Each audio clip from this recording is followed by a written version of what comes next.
हाय दोस्तों, मैं Virat sir knowledge motivation blogs में आपका स्वागत है। टारगेट मैट्रिक बिहार बोर्ड परीक्षा, जो भी इससे पहले पिछले अध्याय का वीडियो नहीं देखे हैं तो जाकर नॉलेज मोटिवेशन ब्लॉग्स चैनल पर जरूर देख लें, ताकि परीक्षा में एक भी प्रश्न नहीं छूटे। तो समय ना गवाते हुए, क्योंकि वक्त कम है, जितना दम है उतना लगा दो।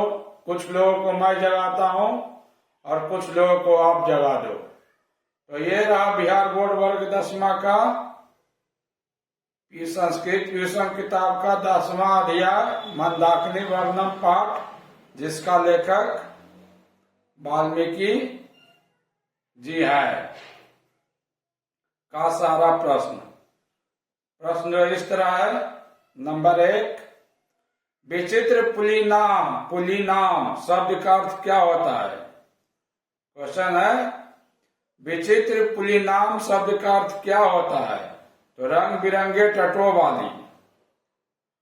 प्रश्न संख्या 2 है, मंदाकिनी वर्णनम पाठ किस छंद में है? तो अनुष्टुप छंद में है। क्वेश्चन संख्या 3 है, मंदाकिनी वर्णनम पाठ के रचनाकार कौन है? महर्षि वाल्मीकि। क्वेश्चन संख्या 4 है, मंदाकिनी वर्णनम पाठ रामायण के किस कांड से लिया गया है? अयोध्या कांड से। प्रश्न संख्या 5 है, मंदाकिनी नदी किसके तालाब के समान दिखाई पड़ रहा है? तो कुबेर के तालाब के समान दिखाई पड़ रहा है। प्रश्न संख्या 6 है, मंदाकिनी नदी किस पर्वत के निकट बहती है? तो चित्रकूट पर्वत के निकट मंदाकिनी नदी बहती है। नेक्स्ट क्वेश्चन 7 नंबर है, मंदाकिनी नदी का जल किसके पीने से गंदा हो गया है? तो हिरण के पीने से मंदाकिनी नदी का जल गंदा हो गया है। अगला है नेक्स्ट, रामायण के रचनाकार कौन है? तो महर्षि वाल्मीकि है। क्वेश्चन संख्या 9 है, रघुवंशम ग्रंथ के रचनाकार कौन है? तो रघुवंशम ग्रंथ के रचनाकार कालिदास है। प्रश्न संख्या 10 है, राजांतिम का अर्थ क्या होता है? तो राजांतिम का अर्थ होता है सुशोभित होती हुई, मतलब शोभित होती हुई। प्रश्न संख्या 11 है, कलुषाम्भांसी का अर्थ क्या होता है? तो गंदे जल। कलुषाम्भांसी का अर्थ क्या होता है? गंदे जल। 12 है क्वेश्चन संख्या, विशालाक्षी का अर्थ क्या होता है? तो बड़ी बड़ी आंखों वाली। प्रश्न संख्या 13 है, राम किसको मंदाकिनी नदी दिखा रहे हैं? तो सीता को। राम सीता को मंदाकिनी नदी दिखा रहे हैं। प्रश्न संख्या 14 है, वनवास प्रसंग में राम सीता लक्ष्मण के साथ कहां पहुंचते हैं? तो चित्रकूट। प्रश्न संख्या 15 है, राम किसे संबोधित करते हुए मंदाकिनी नदी का वर्णन करते हैं? तो सीता को। 16 नंबर क्वेश्चन है, जटा और मृग चर्म कौन धारण किए हुए है? तो मुनि या ऋषि लोग या साधु महात्मा भी कह सकते हैं।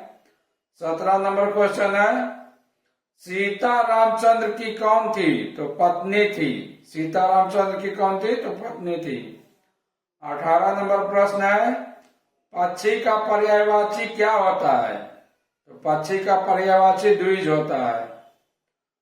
प्रश्न संख्या 19 है, दोनों भुजाओं को ऊपर करके कौन उपासना करते हैं? तो मुनि लोग। दोनों भुजाओं को ऊपर करके मुनि लोग, ऋषि लोग उपासना करते हैं।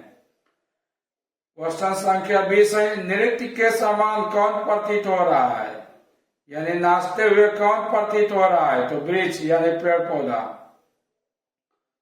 प्रश्न संख्या 21 है, रंग बिरंगे तटों वाली कौन सी नदी है?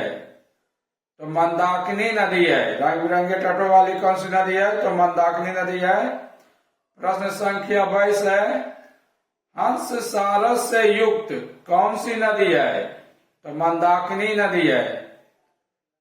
प्रश्न संख्या 23 है, जल के बीच में कौन तैर रहा है?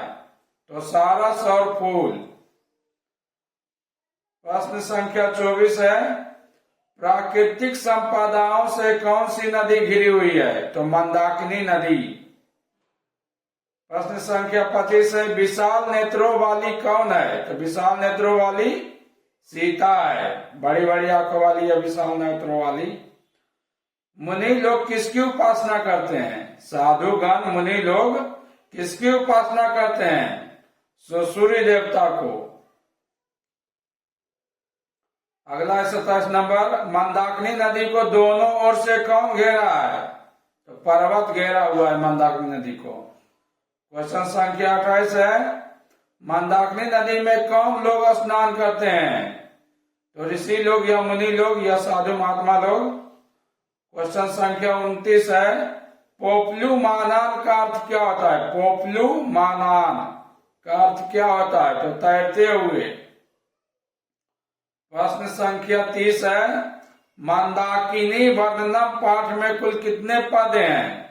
तो 10 पद है। मंदाकिनी वर्णनम पाठ में कुल 10 पद हैं। प्रश्न संख्या 31 है, रामचंद्र जी ने शोभने संबोधन का प्रयोग किसके लिए किया है? फिर से क्वेश्चन नंबर 31, रामचंद्र जी ने शोभने संबोधन का प्रयोग किसके लिए किया है? तो सीता जी के लिए किया है। क्वेश्चन संख्या 32 है, कालिदास ने किस नदी का वर्णन किया है? तो कालिदास ने मंदाकिनी नदी का वर्णन किया है। प्रश्न संख्या 33 है, वाल्मीकि रामायण से कौन सा पाठ लिया गया है? वाल्मीकि द्वारा जो रामायण ग्रंथ लिखा हुआ है से कौन सा पाठ लिया गया है? तो मंदाकिनी वर्णनम पाठ लिया गया है, जो हम पाठ पढ़ रहे हैं। क्वेश्चन संख्या 34 है, मंदाकिनी का अर्थ क्या होता है? तो मंदाकिनी का अर्थ गंगा नदी होता है। प्रश्न संख्या 35 है, मंदाकिनी वर्णनम पाठ में कहा कि गंगा का वर्णन है? तो चित्रकूट की। मंदाकिनी वर्णनम पाठ में चित्रकूट की गंगा का वर्णन है। अगला क्वेश्चन संख्या 36 है, मुनिया ऊर्ध्वभावा नियमा ... उत्तिष्ठन्ते। इसका हिंदी अर्थ हुआ बच्चे लोग, ऋषि लोग दोनों भुजाओं को ऊपर करके किसकी उपासना करते हैं? इस श्लोकांश के रिक्त स्थान में कौन सा पद होगा?